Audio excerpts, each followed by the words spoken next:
Alright friends, as promised, a quick flower crown tutorial. One of my favorite things about making flower crowns is actually getting to go out and forage for the things that you're going to use in them. So today I have red maple leaves that I stole from the neighbor's tree. Sometimes it's better to just pick them fresh off the tree. And I felt it was okay because these particular branches were hanging over the sidewalk and nobody caught me. This is some wild sage that I actually gathered earlier in the autumn before the heavy snow came. So this grows wild in Colorado and I got this on my parents' farm, but it's one of my favorite things to make crowns with. And this is just some baby's breath. It's pretty dried up, but so is the sage. Sometimes it's fun to just make crowns out of dried things as well. I was also going to show you my other favorite thing is sometimes these crowns just dry really pretty. This is the one that I made for last week's concert and it still is lovely. And a few things that I gathered, I found these white berries. I'm not sure what they are, but I snagged those and then a bunch of maple seeds as well. Some beautiful little propeller critters. This is one that I did that's I did it with fresh baby breath and fresh sage and it dried really beautifully. So it's nice because then you can hang them on your wall or put them around candles and things like that. So today we're going to make one with maple leaf, sage, and baby's breath. Oh, and I brought this out to show you. You can also do hydrangeas. I think that's a really pretty way to do it as well. But today we're going to do a simple recipe. And let's see, let's start with actually making the crown itself out of wire. So what I do is I buy the wire individually. This is just floral wire. And I just kind of take two, bind them together like so. Put them near my head, wrap around and just kind of guess. I often leave the back of the crown open so that I can bend it and adjust it if I want to make it a little tighter. So it's better to make it a little loose than a little too tight, I've discovered. So anyway, you kind of get your measurement and wrap that around. Like so. Okay. Sorry, I'm sniffly. It was cold outside when I went to gather the leaves. Okay, so then we've got our leaves, and I call this a recipe.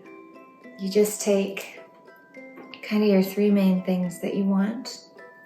I'm gonna do a little bit of sage, one leaf, and some baby's breath.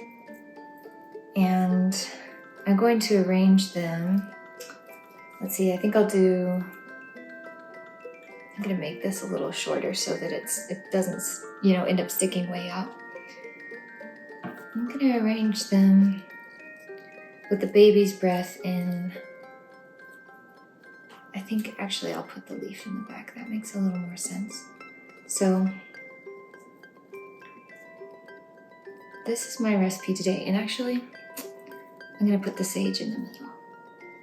You can kind of, make one and then decide if you want to switch it up.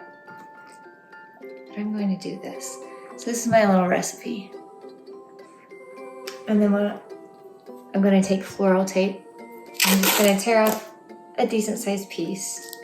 And I'm going to put my first little recipe in place.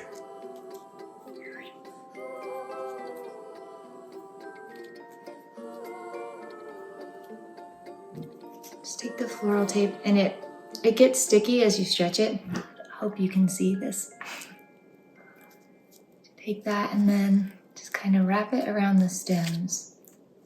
Stretch it a little so that it's sticky. Go around a few times until you feel like it's secure.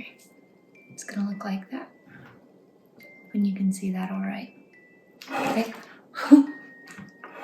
So that's your first. And then you just do the same thing, make the same recipe and attach that. And what I love to do, I didn't have quite enough time to go and gather things today, but you can make, maybe have your main recipe, do 4 of those and then do a variation like I did with the white berries, and put those in.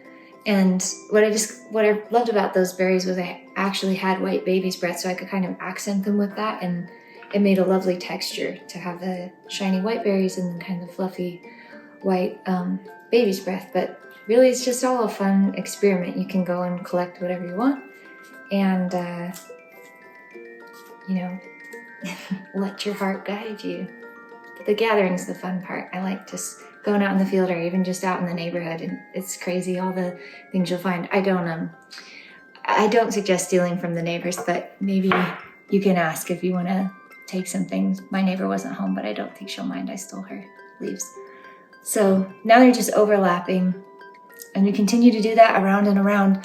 And I'm just going to make a half crown today. And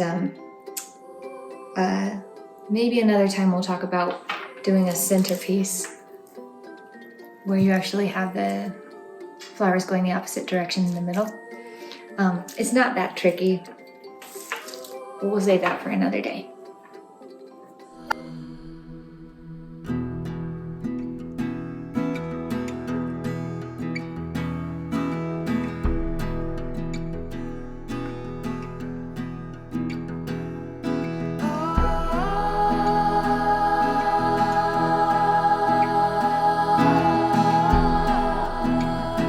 So I finished up my crown. I went ahead and put a little floral tape around the edges so that I don't get poked by the wire, it doesn't come undone. And I've just done a half crown today because sometimes if I want to wear my hair up or something, I can tuck my hair around this wire here. But if you wanted to do a full crown, you would just keep going. My fingers are pretty sticky at this point because of the floral tape, and if you want to get that off, the best thing that I found is to use a little bit of olive oil or coconut oil.